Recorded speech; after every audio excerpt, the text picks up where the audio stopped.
Adventures of Jimmy Allen.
Great was the amazement of Jimmy and Speed when their mysterious night visitor, garbed as a native, announced he was Jerome Duroc, the lost French pirate.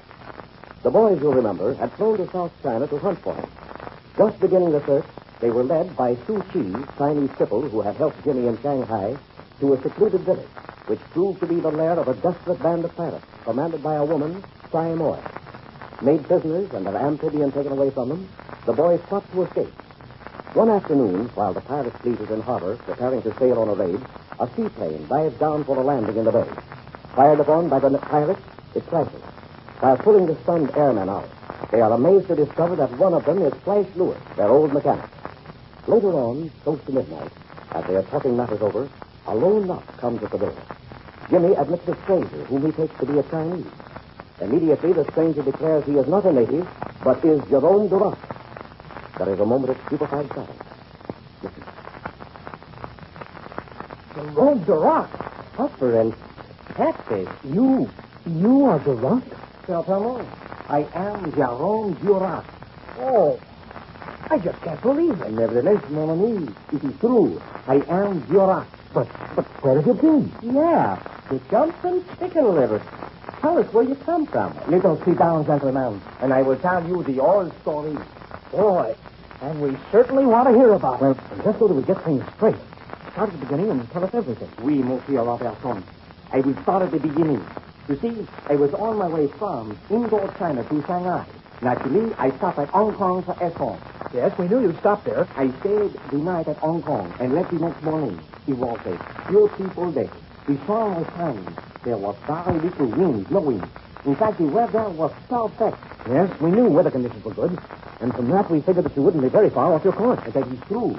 But shortly after leaving Hong Kong, I began to have trouble with my motor. Well, what kind of trouble was it, Mr. Duroc? I think it was the Esson speed line. Esson? What in the world's that? Well, over on the continent, Jim, gasoline is called Esson. Ah, really? Oh, I see. The motor would stop for a few seconds and then start again. Each time the period became longer. Okay. Probably your gas line was clogged. Oui. I think it was something like that. And then what did you do? I started looking around for some place to land. Of course, my plan was to shoot with pontoon, but I wanted to sit down close to land. Therefore, I turned to the left, knowing there was more land on that side. Finally, the motor became wet, and I landed on the water near a fleet of junks. One of them got in my way, and when I was too late to turn, and there was a bad crash. Were you injured? Slightly, but not seriously. I begin to see things. The fleet of junks you landed next to was the pirate fleet from this village. Certainement. Then what happened? They captured me and towed the wreck of my plane onto Peace Harbor. Yeah, we've seen your plane. It's down under that large thatched hut on the edge of the bay. Oui, just where your amphibian is. Great stuff. How did you know that? From my prison. I see you make the landing. Then, after you come into the village, I see them tow your amphibian to the large hut. You saw that? Yes, certainly. But where were you all that time? I was upstairs in the house of Simon. Well, can you try that? Then you must have heard our conversation with Simoy the day we landed. I heard everything. Oh, gee, it's certainly too bad you couldn't let us know you were there. I was watched every minute by a guard with a gun. I did not dare to open my mouth. I heard about Mr. Steve Robertson and Jimmy Allen before. So when I heard your name, I knew at once who you are. Have you been in Simoy's house all this time? I have been there all the time. Well, what did you figure they were going to do with you? I could only guess what they were going to do, to hold me for ransom. Yeah, that must have been it. Oh, but, Steve, you said you didn't think they were holding you and Jimmy for ransom. No, I think it's something else in our case.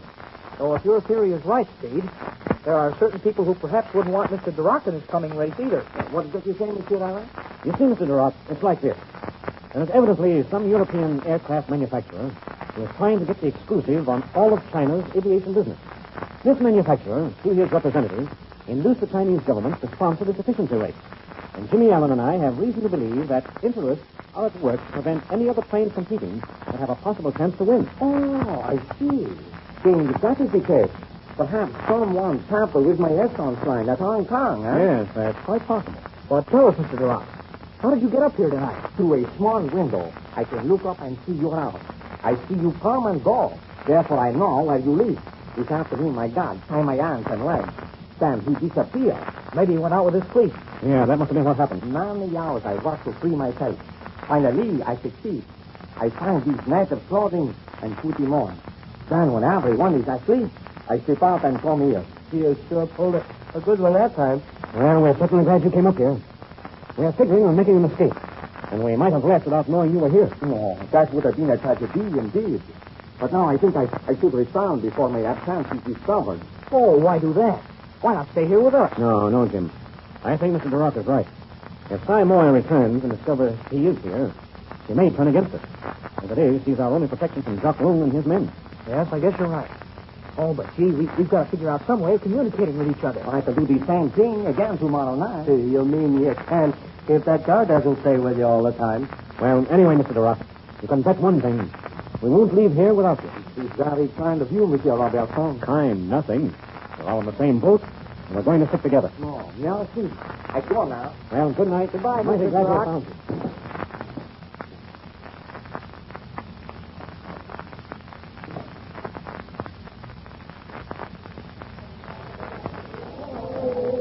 Come on, Jim.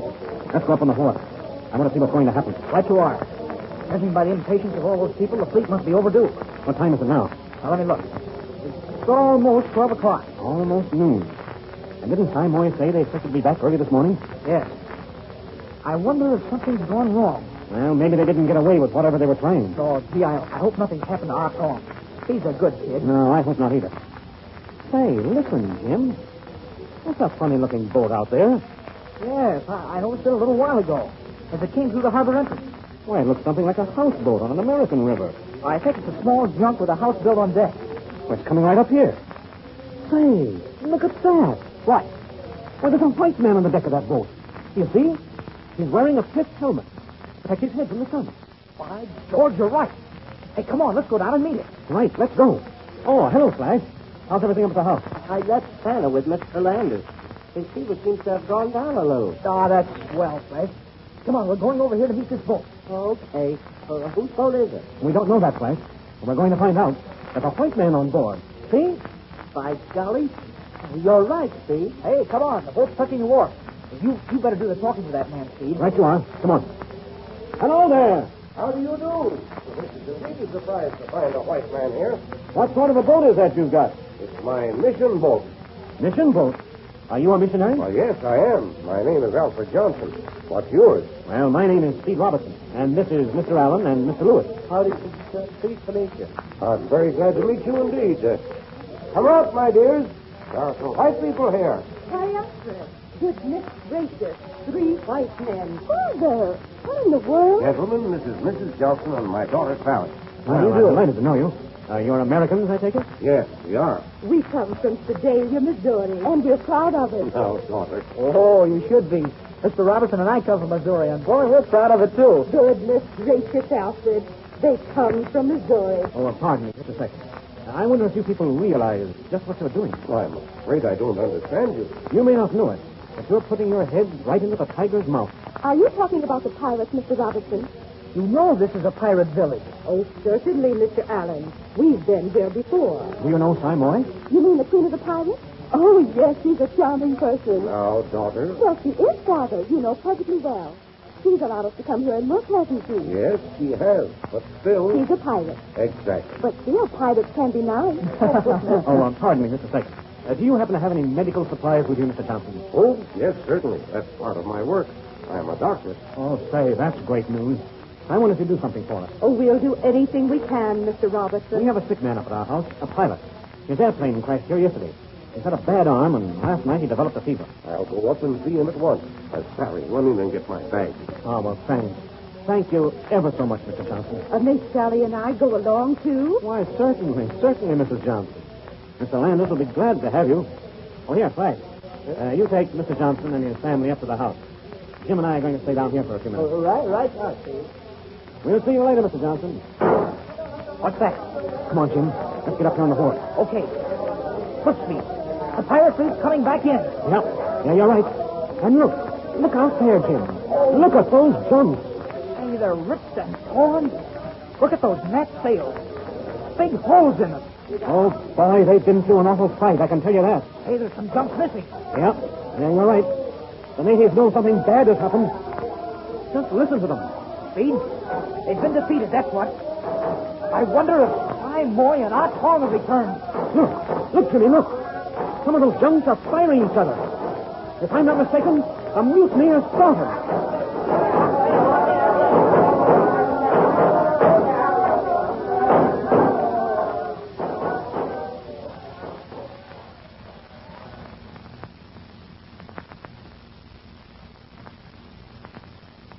Is Speed right? Have Jock Lung and his men broken into open rebellion against Samoy? And what will happen to the band of white people now gathered on the island? Don't miss the next air adventure.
This program has come to you through the facilities of the World Broadcasting System.